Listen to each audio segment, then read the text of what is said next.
Okay, in this series, we are going to look at the exurbs, which are the reason why Florida is as Republican as it is, and a reason why Florida's metropolitan areas have gone in a different direction electorally since 2012 than metropolitan areas around the rest of the country, whether they're in red states or they're in blue states.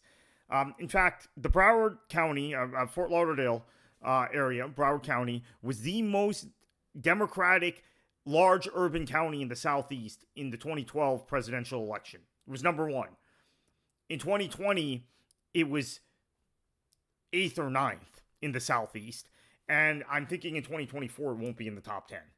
And this is just kind of the phenomenon that's happened throughout Florida. You can compare what's happened in Hillsborough and Pinellas County unfavorably if you're a Democrat with the rest of the country, with any other metropolitan area in the rest of the country. And then that's not even to mention the exurbs in Pasco County and Hernando County, which we will get into in this series. So this is something that we're going to spend the next couple weeks on. We're going to break the state out into individual pieces.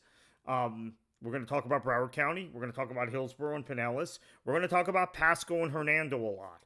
We're going to talk about Volusia and what's happened in Volusia County, which was one of the most Democratic counties in the state until the last 15 years. We're going to talk about what's happened in Southwest Florida, where the Democrats, a lot of Democratic operatives seem to think no one lives there. And they characterize these areas strangely as rural areas when Lee County has 800,000 people.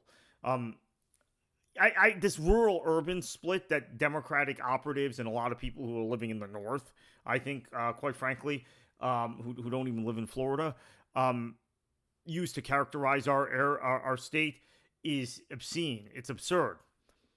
Ocala is not a rural area. Pasco County is not a rural area. Lakeland is not a rural area. Okay, Polk County, not rural. Volusia is not a rural area. Fort Myers, Cape Coral, not rural areas. Naples, not a rural area. Port St. Lucie, Stewart, not rural areas. Yet, when I talk to people from D.C. or talk to people from outside Florida, they're like, well, it's a rural-urban divide just like the rest of the country, which it's not. And then I have to explain to them how there's bleed into urban areas. Because in reality, there were very few rural areas in Florida. Florida's the most urbanized state in the South. It's actually one of the most urbanized states in the country outside the Northeast.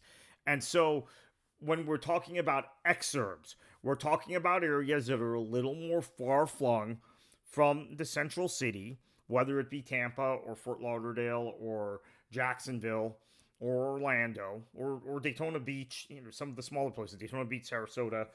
We could consider Englewood, Venice, Northport, maybe exurbs of Sarasota. Northport maybe more so of Fort Myers, Cape Coral area.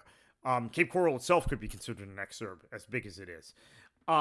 So we're talking about areas that are still kind of urban in character, are still very sprawlish, are still very built up, but they're not voting like central cities. And their service-based economies, their economies are not dependent on the sort of things that you see in urban areas. And quite honestly, in a lot of cases,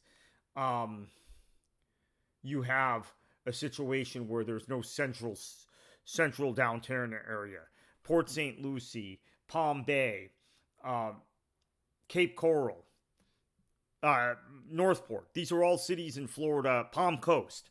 These are all cities in Florida that don't have central downtown areas, but have 100,000 people or so. So, or in the case of Port St. Lucie and Cape Coral, even more than that. These are exurbs. So we're going to talk a little more about that as the next couple weeks continue and explain why Florida is so Republican.